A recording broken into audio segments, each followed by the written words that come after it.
Mitondra fanazavana mikasika ny fiainam-pirenena ny Ray aman-dreny mijoro androany. Ny fandraisana andraikitra manoloana ny raharaha politika noho ny ompana ny dinika izy ireo androany.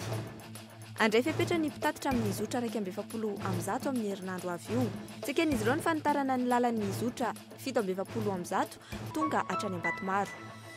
100 tapitrisa euro no atokana anaovana fototra-afitrasa fitrandrana angovo azoavaozy eto Madagasikara. Natao androany ny fanaovan-tsony ny fifanarahana teo amin'ny groupe Georges 5 mpamatsy vola sy ny ministera ny tsinjara-pahefana. Misaona ny tontolon'ny sarimihetsika malagasy. Lodimandry teo amin'ny 550 taonany i Olga Volamasy, fantatry ny maro amin'ny anarana hoe Marianne, tao amin'ny horonan-tsary Malok'ila. Manasanao ampanajana anaraka ny andinindiny ny vaovao ny Kolo TV sy ny Kolo FM, tompoko lahy sy tompoko vavy.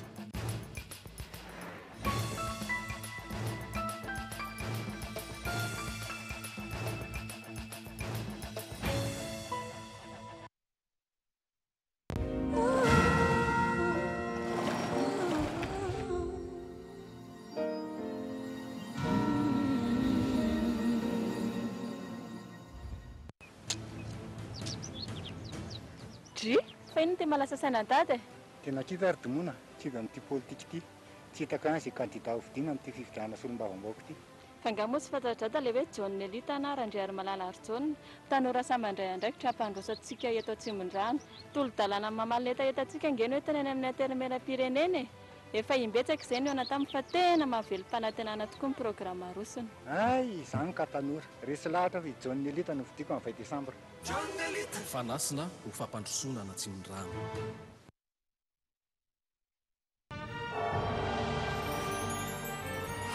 Lalana hatramin'ny 10,000 kilometatra ny vaovao amboarina. Fampianarana ho zaraina kit scolaire maimaimpona ny mpianatra rehetra. Fandriampahalemana fiverenan'ny tany tandalàna ary ny fiandrianam-pirenena. Asa mihoatra midimy alina sy roa hetsy no voronina. Fambolena, fampitaovana ara-mekanika. Fahasalamana anorina dispensera vaovao eraky ny nosy. Angovo tsy hisy intsony ny délestage. Tanora sy fanatanjahantena fanorenana kianja. Fidio, ery vaovao, candidat ny firaisam-pirenena.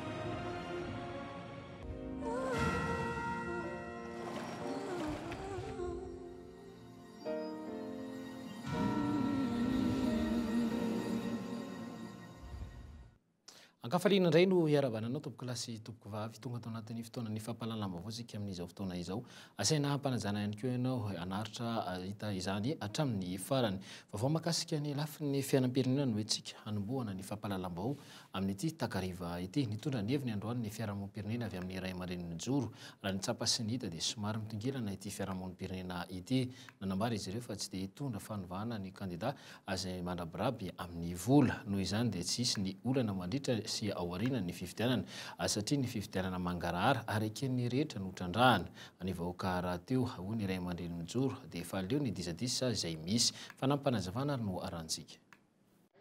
Ezaky ny rehetrarehetra ihany ary zao ny tady io ny mpitondra mandalo fa ny vahoaka sy ny firenentsika mitondra ka ny safidinay dia hoe apetrakitsika amin'ny vahoaka ny fitokisantsika. Vao ny fiarahamonim-pirenena izay hatrany dia nitondra ny heviny ihany koa ny fiarahamonim-pirenena avy amin'ny Oscar na dia efa fanasana ho an'ny kandida filoham-pirenena amin'ny fifidianana fihodinana faharoa ny fiarametana ny fiarahamonim-pirenena sivily Oscar fanonga FIFAFOM miaraka amin'ny tambazotra ny fokon'olona tafo miavo mba hifanakalo hevitra mivantana amin'izy ireo. Ny talata 7 ny volana Desambra moa no fotoana nomeny tamin'izany ka iandrasana ny avaliteny ny reto farany. Fanampanazavana hatrany no arantsika. Ny fokon'olona no tokony ho masy mandidy. Ny fokon'olona no fototra hijoroany ny firenena malagasy. Ny zava-misy anefa dia tapaka ny fihavanan'izay mpitondra rehetra ny fanesy teto sy ny fokon'olona. Inona no antony? Dia satria tsy namaly ny hetaheta na ny filan'ny fokon'olona mihitsy zany ireo mpitondra rehetra ny fanesy. Ny cahier de décharge zany dia samy nametraka ny daty ny laza fa voaray le izy fa ny tany amin'ny Andriamatoa Robinson tsy nety nametraka ny fitomboka fa satria hoe matahotra nga ny voatazona hoe nanaiky an'le fanasana.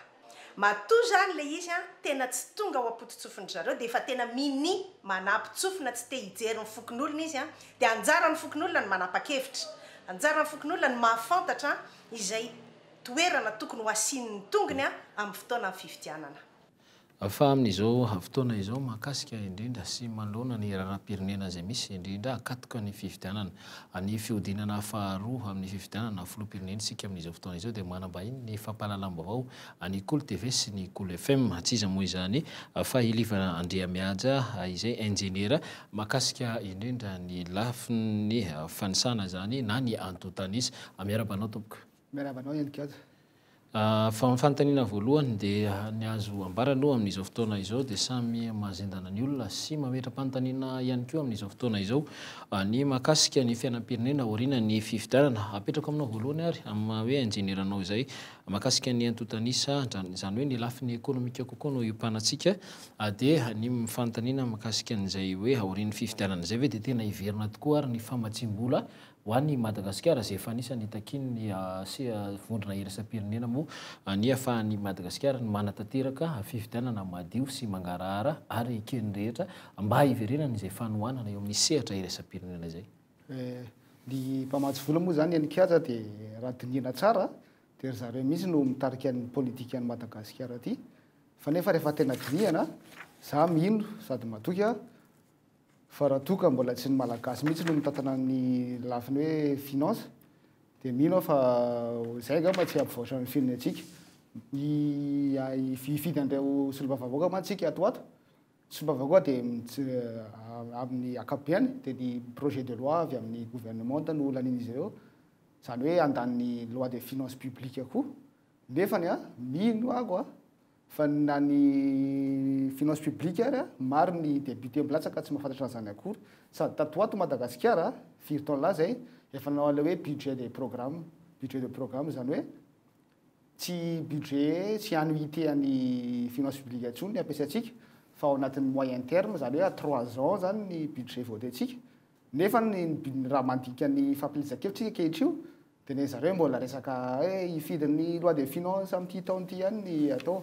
dia mino fa pessimiste be zany amin'ny hoavin'ny Madagasikara nefa na izany na zany ny vahoaka malagasy tsy miandra an'izany angambany fa miandraratra tsara foana. Malona izay indrindra aiza hoaiza zany ny loi de finance no lanin'ny androm-panjakana farany teo ka iny zao dia mahagaga mihitsy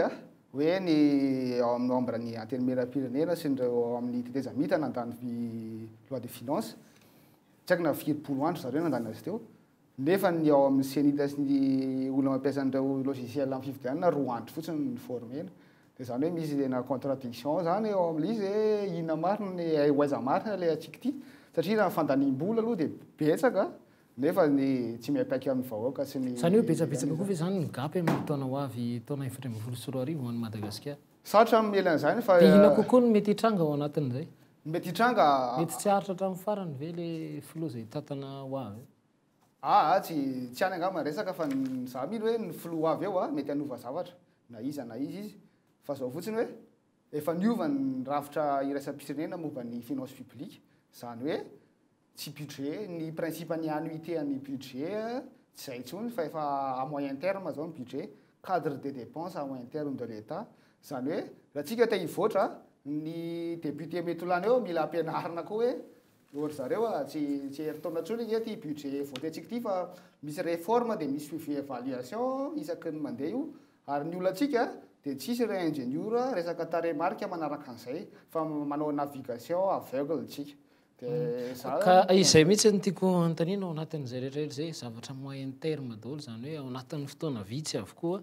ny zavatra misy eto Madagasikara aiza hoaiza no avin'ny vahoaka aiza hoaiza le ny tena hoe fampandrosoana maharitra irairainy rehetrarehetra amin'izao fotoana izao zany hoe mety mbola hisy zavarafitra be da be iova ve zany amin'ny repoblika fahefatra ho anaty dia ny filoham-pirenena loatra ny zava-dehibe fa ny député ny efa manaraka ny hoe solombafa-bahoaka araka ny teny gasy ny solombafa-bahoaka dia marobe ny propagande hoe zay mihaino ny vahoaka sy ny wawawa fa za mandinika hoe ahoana ny alohanao feon'ny vahoaka misy enquête ve ataonao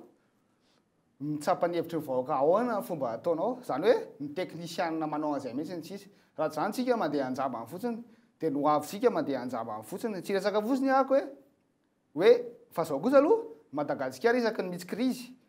2002 dia avy eo miakatra foana niaraka rehefa obe nefa ny tika zao 2013 eo avy amin'ny 2014 engane mba hiakatra indray dia tsisy korotana ntsony eto amin'ny firenena mandikin'izay teninao zay dia ohatry ny sahirahira-kevitra ihany fanontaniana farany no apetrako aminao teo ny teti-bola milaniana teti-bola 420 ianao miteny hoe mety hanahirina ihany satria dia ao anatin'ny 3 taona zay zany no voafaritra aloha heritaona tsy dia tena hoe hoaiza no avy ny Madagasikara sy ireo vahoaka ao anatiny zany mandaona an'izay teti-bola zay sa mety hoe mbola isy fandaniana teti-bola vaovao indray zany ho amin'ny Repoblika Fahefatra ho anazy zany no avy Madagasikara dia miankina amin'ny mialatsiny amin'ny teny frantsay programmation financière zany hoe tsy mandeha tokana io fa misy analyse ny compte macroéconomique an'ny firenena malagasy ny tableau des opérations financières de l'État ny secteur rehetra zany comptabilité nationale ny resaka balance de paiement fifandraisitsika amin'ny any ivelany sy ny resaka ny volana ankoatran'izay zany hoe kanefa atsika na ny anjerimanontolo tsy mianatra an'izay zay mba teneniko mihitsy hoe ahoana moa fomba androsotsika raha toka mikilika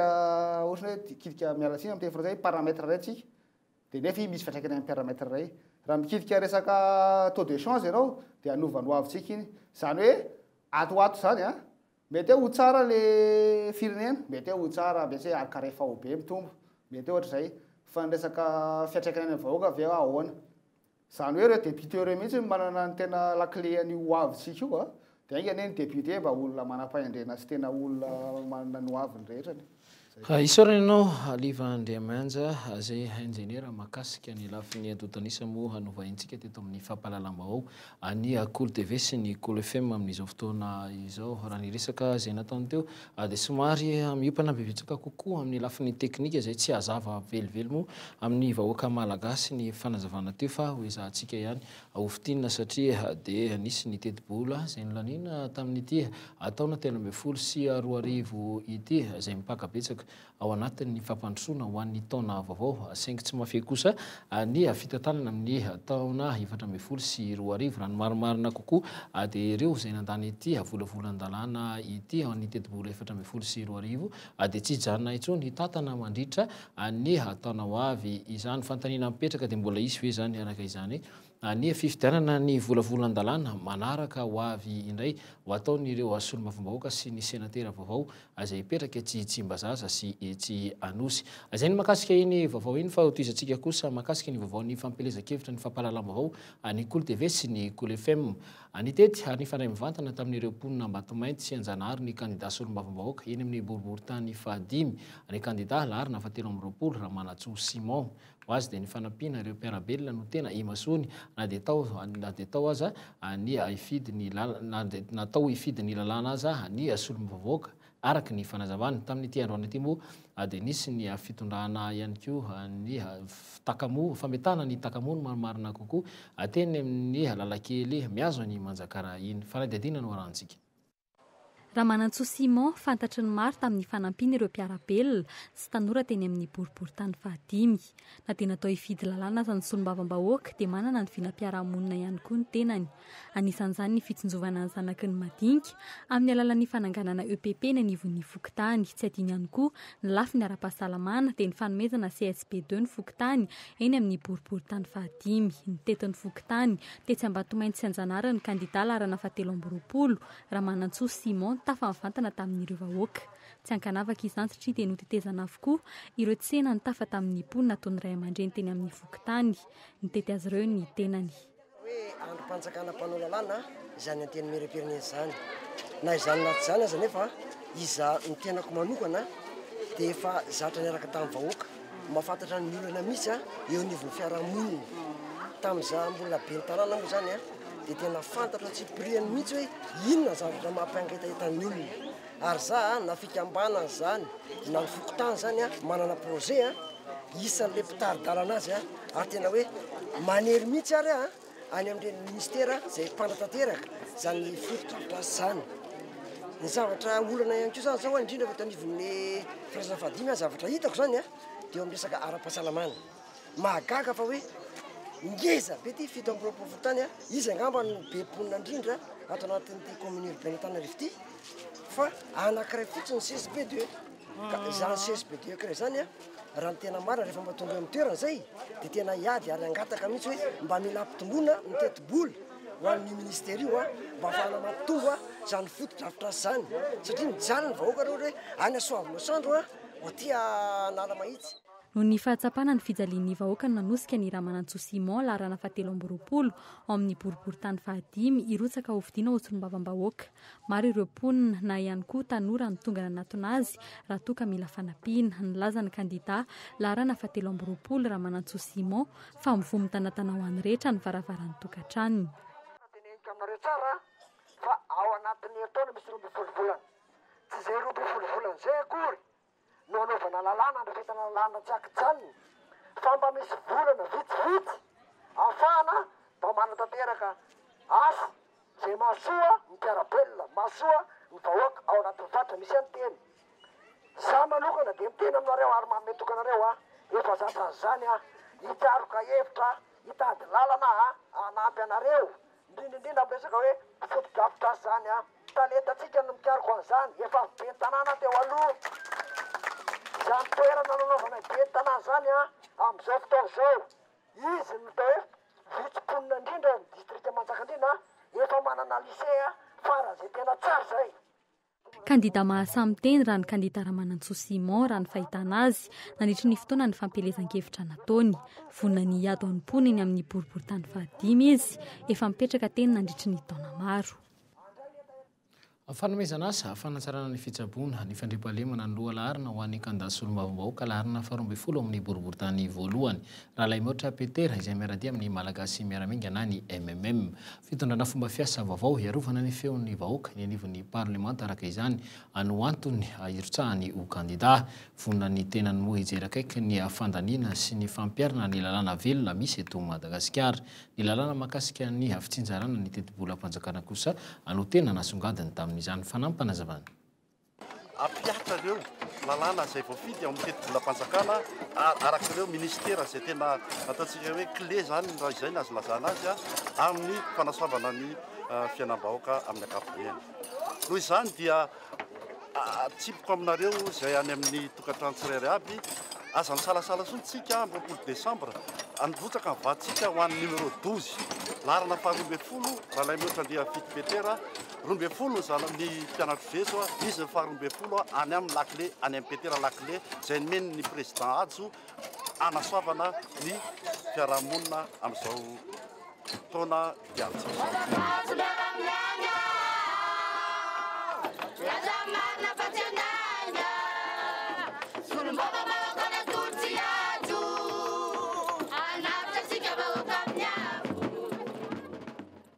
Fizarana kely laso atomamo ho an'ny mpianatra no nataon'ny kandida larana fa 7 ao amin'ny boriboritany fahiny androany atetsy Ambohimanary nandritra ny fampelezan-kevitra. Fitsinjovana manokana moa ireo ankizy amin'izao fety ny Noely sy ny farany taona no antony nanaovana izany. Anotsim-piany manokana tamin'ity androany ity ny fitsinjovana ny maître Fram sy ny lalàna mifehy izany eny anivon'ny parlemanta amin'ny fotoana alanina izany. Nandriana Rajanson. Olona narivony maro no tonga nanatrika ny fampelezan-kevitra nataon'ny kandida raha zanak'olona Marta Maria Arsène teny Ambohimanary nandroany maraina. Ankizy, mpianatra, ray aman-dreny maro avy amin'ny boriboritany fahaenina ireto vorolanona ireto. Ny zarak'ilalao sy vatomamo ho an'izy ireto ity kandida maleo tena ity. Tonga ny taona farantaona zany tokoisany eto ny firavan'ny mpianatra sy ny fankalazana ny fahatokavana. Nanomana zavatra kely zany zay ho an'ireto ankizy reto ao le biscuit bonbon dia ao koa le kilalao kely mba hoentiny farantaona. Tsy very anjara ny ray aman-dreny fa efa nisy talohan'izao fampelezan-kevitra izao ny cantine scolaire ho an'ny EPP 12 ety Ambohimanarina. Entina hanamaivanana ny fahasahiranan'ny ray aman-dreny no antony nanaovana ny sakafo ho an'ny mpianatra ireo. mirona kokoa any amin'ny sehatra ny fampianarany sy ny fanabeazana araka izany ity kandida laharana fa20 ity no tsindriny manokana ny fiarovana ireo mpampianatra fram eny anivon'ny parlemanta rahatr' izay lany ny tenany. Le volavolan-dalàna tiako atao zany voalohany indrindra dia atao amin'ny resaka mpanabe le maître fram io zany dia hoentiko hiady any amin'ny tsy hoe miady manino zany fa adihevitra mba hanampiana an'ireo maître fram areo fa osa dia osa ry zareo eo amin'ny fari-piainana sy vitan'izay ihany koa fa eo ihany koa le rano eto amin'ny fahirina izay mampalahelo misy ora-pamantarana zany no azoan'ireo rano nefa na iza ao anatin'izay mbola misy ihany koa le vola aloha zay rehetrarehetra zay zany dia iady any amin'ny assemblée. Vonona ny kandida razanak'olona Marta Maria Arsène hitondra ny tenin'ny vahoaka raha ny nambarany. Tokony homeny ity kandida ao amin'ny boriboritany fahaenina ity ho an'ny mpanabe sy ny mpampianatra fram. Ny olana ireto farany izay efa antaonany maro no tsy nahitamba-olana. Izay ny makasika iny vaovao iny satria dia fanresaka ny lafin'ny fampianarana isika dia roso makasika izay vaovao izay hatrany olan'ny famindratoerana na ny affectation moa ny fanampiana avy amin'ny fanjakana izay tsy mbola voaray ary ny tambikarama izay tsy mbola voaloha hatramin'ny navitany ny fanadina mpanjakana CEP farany teo. Ireo ihany koa no antony nampiakapeo ny mpampianatra fram ka mahatonga azy ireo milaza any ianao fitokonana amin'ny alatsinainy izao etsy amin'ny draina Analakely Hilda Asinjo. Hatramin'ny fiatomboan'ny taom-pianarana 13 sy 14 ity nisy ny famindrana toerana ireo mpampianatra karamain'ny ray aman-dreny. Nitaraina nefa ireo mpampianatra ireo satria tsy mitovy ny tambikarama raisina amin'ny toerana niaviana sy ny toerana vaovao hiasana. Condition anatin'le resaka affectation tsy misy satria ny antony mpampianatra ohatra zao nisy mpampianatra veny mandro seza na affectena ny Analamahitsy nefa volany raisiny tamin'ny ray aman-dreny mpianatra tao mandro seza 300 000 any Analamahitsy izy 100 000 satria tsy voafaritra mihitsy hoe tsy maintsy vola mitovy le izy ka izay mahatonga zay hoe tsy manaiky an'izay affectation zay sady tsisy fampiresana taminay tompona andraikitry ny syndicat akory aza. Manodidina ny 7 alina amin'izao fotoana izao ny mpampianatra karamain'ny fram. Amin'ny taona ho avy fantatra fa hisy fandraisana ho mpiasam-panjakana miisa 300. Ankoatra ny olana amin'ny fidirana amin'ny asam-panjakana, olana ho an'ny reto mpampianatra reto ihany koa ny resaka tambikarama. Nanomboka ny volana avrily zany no tsy voaray ho an'ny mpampianatra avy amin'ny CEG ary ny volana septambra ho an'ny mpampianatra eny amin'ny ambaratonga fototra. Ho fampandrenesana ny feo dia anao fitokonana ireo mpampianatra karamain'ny ray aman-dreny ireo. Zay zany mahatonga zay androany ny vory nampitovy hevitra hoe inona ny ataontsika tsy apatsika ve le problème mahazoany mpampianatra fram zay ny tonga avana eto zay ny namorina mpampianatra dia manomboka amin'ny alatsinainy izao amin'ny sivy igrevy manoloana ny draine eo zay ho Analakely dia igrevy eo zay mpampianatra fram rehetra ary io zany amin'ny tilo zay Analamanga fa hitatra amin'izay maneran'ny Madagasikara. Kasika ny fanampiana avy amin'ny fanjakana izay hitaraina ireo mpampianatra ireo. Efa nilaza ny teny anivon'ny fiadidim-paritry ny fampianarana eto Analamanga fa ny UNICEF no tompon'antoka amin'ny fandoavana ny ampahany faharoa amin'izany. Ny fikarakarana taratasy amin'ny fandoavana izany no fantatra fa mampiantona ny fandoavana ny fanampiana ny mpampianatra karamain'ny fram ireo. Vaovao ny fitaterana kosa indray no etsika anoizana ny fotoana amin'ity takariva ity tapitra ny 27 ora anome ny zotra araiky 70 amzato amevorona amin'ny fifiama ny coopérative atselatra ny zotra 70 amzato na ny 147 D izany tsy manaiky ny efa nitarandalana amin'ny zotra izay atao ny 147 moa iretsy voalohany handray fepetra ireo ampitatitra ao amin'ny zotra 141 ano amin'ny ity herinandro ity Gaëtan Randriatsilava no mitondra ny fanazavana makasika izay izay. Tamin'ny fiandohany ity volana ity no nisokatra ny zotra 147D ao amin'ny coopérative atselatra makany akanjo Ambatomaro. Miantraika tanteraka amin'ny fidiram-bolan'ireo mpitatitra ao amin'ny coopérative fifiama zotra 141 izany fanitaran-dalana izany ka mahatonga azy ireo ametraka fitarainana. Misy fiatsaika be da be mihitsy miaina n'olona hoentinay miaina be mihitsy n'olona hoentinay ary zalako bambahana eran'ny lalana zala tsy mbo makahare tsara sy makasisiny tsara fa dia namameny eto ary zay eto amin'ny terminisy avy izy avany dia makasisiny eto tonga dia devan'ny terminisinay voaka daholo ny olona ao anaty tomobile anay alaindry le rony izay makataka teto hoe pararavin-derinandro raha tsy mahazo vatemy mafapo zay tsy maintsy grevy tsy maintsy zay fandeha. ny mifanohitra amin'izany kosa ny voalazan'ireo mpitatitra ao amin'ny zotra 147D atreo amin'ny météo ampasapito mankany Ambatomaro ihany no mitovy ny lalana ireto zotra roa ireto raha ny fanazavan'ny mpanily tsy misy ny olana ho azy ireo mila fahazarana nefa ny mpandeha dia mbola tsy fantatra mihitsy aloha zay toy fa dia mbola samy miasa fotsiny atreo aloha manahoana indray ny resaka qualité ya service aminareo manokana azony anay aloha zao dia hita hoe mandeha tsara ny tomobile raha nampiana betsabetsaka aty dia mandeha tsara tsisy olana mihitsy aloha atreo izy aloha amina voavolana zany izy mahazo olona ihany izy le olona koa mbola tsy zatra ny tena maro mbola tsy zatra ny amina fa izy tian'ny olona kokoa zany mihoatran'ny 140 mizara enina ankehitriny ny fitaterana ao amin'ny coopérative tselatra ny zotra 146 146 bis 147 sy ny 147 bis ny 178 ary farany ny 147D izay vao nisokatra tselakory izay mahatratra 300 ny isan'ny fiara fitateram-bahoaka ho an'ity coopérative tselatra ity ka ny 30 amin'ireo no makany akanjo Ambatomaro. Izay ny makasika iny vaovao ny fitaterana iny fa eo amin'ny lafiny atokarena kosa indray dia sokatra ny 7 ka hatramin'ny 17 ny volana Desambra ao vision ny grande braderie de Madagascar izay entina no manana ny fankalazana ny fetiny Noël sy ny fetiny varantaona ho hita ao amin'izany avokoa moa ireo sehatra rehetra izay fatarina ity hetsika ity hiavaka ity andeny ity noho ny fasi ny mpandray anjara vaovao manodidina ny 30 eo na dia itoy hatramin'ny alady aza ity hetsika ity dia hiato izany ny 20 ny volana Desambra andro ny fifidianana nikatana avokoa ireo trano eva rehetra amin'ny fotoana io fanazavana sy fanampanazavana makasika izay iny ho arahantsika. Ya, izay makasika iny vaovao iny hafa mikasika kosa indray ny vaovao eo anivon'ny commune de commune misy 20 manerana nosy no azo tombotsoa amin'ny tetikasa famatsiana herinaratra izay raisy ny groupe George 5 antanana amin'ny tetina 100 tapitrisa euro ny asa sy ny fotodrafitrasa apetraka amin'izany nisy araka izany ny fanaovantsony teo amin'ny groupe George 5 sy ny ministera ny fitsinjaram-pahefana androany tetsy anosy fanampa nefa ny fitovitsaranga tsy ny hoe fananana fahefanana na hoe fahefana ifidy fotsiny fa indrindrandrindra ny fahefana ho sambatra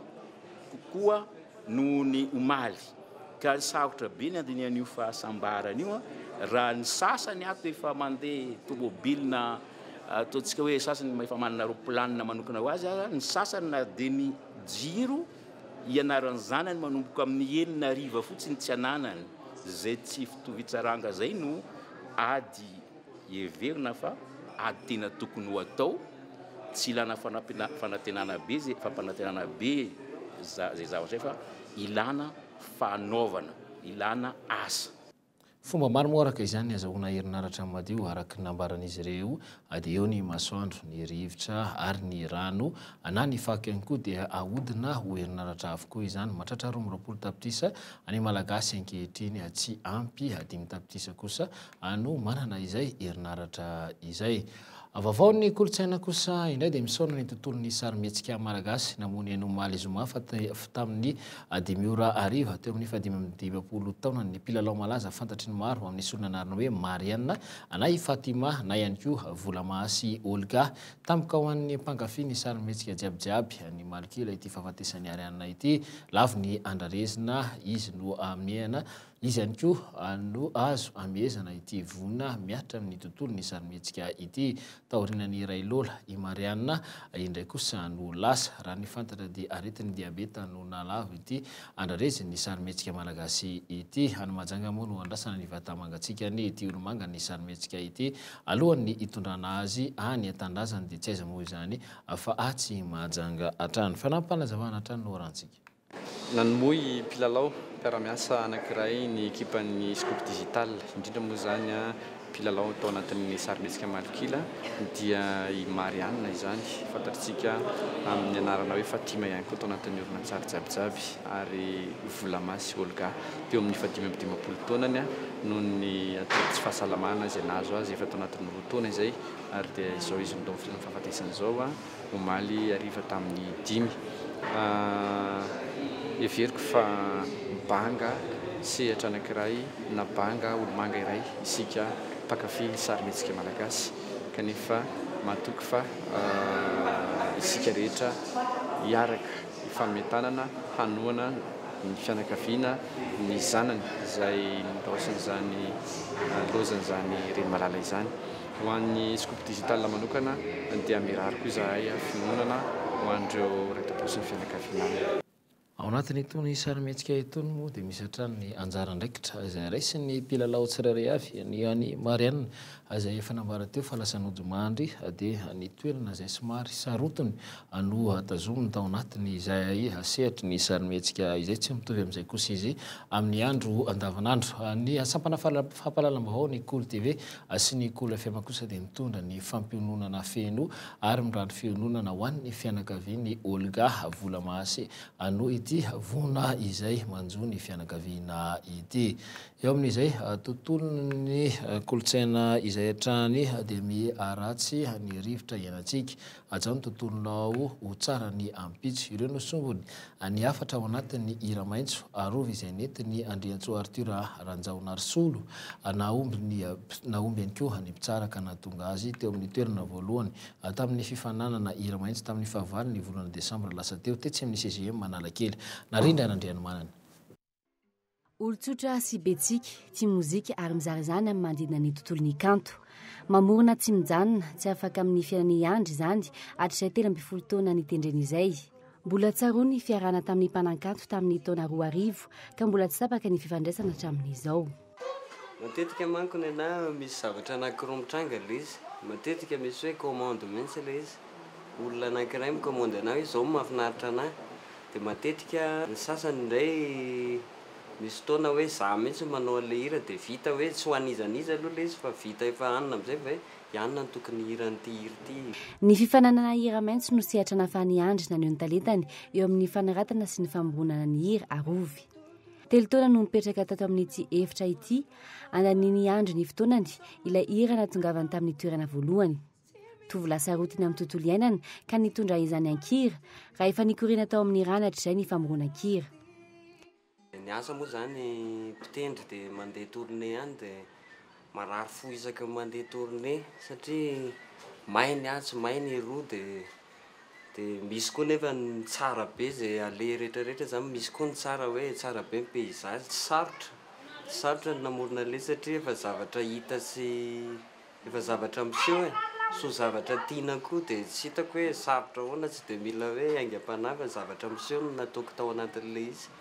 Trema Ary sy Drody Gasy no teo amin'ny laharana 2 sy 3 tamin'ny fifanana hira maitso. Namiratra nandritra ny fifananana ihany koa i Fiaro 13 taona. Raha fahombiazana tanteraka ny hetsika hiezaka hitatra any amin'ny faritra ny fifananana amin'ny taona ho avy. Mitoetra ho fahatsiarovana tsara indrindra ho an'ny andro aloha hatreto ny fahazoana ny laharana voalohany mialohan'ny hafantarana izay andimby azy.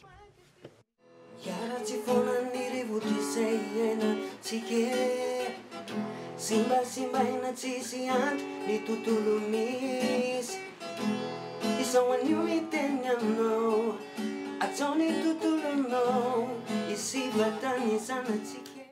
Ny lalàna ny andro moa dia anisan'ny feo lafika sy mpitendry ihany koa atao anatin'ny tarika Melky dia iny raha iriny ihany koa anao itsika namaranana ny fampahalalam-baovao tamin'ity takariva ity isorinao to klasy tompom-pavy nanaraka izany hatramin'ny farany dia mametraka ny veloma mandrapitafa miandram-peona ho amin'ny alatsinainy indray.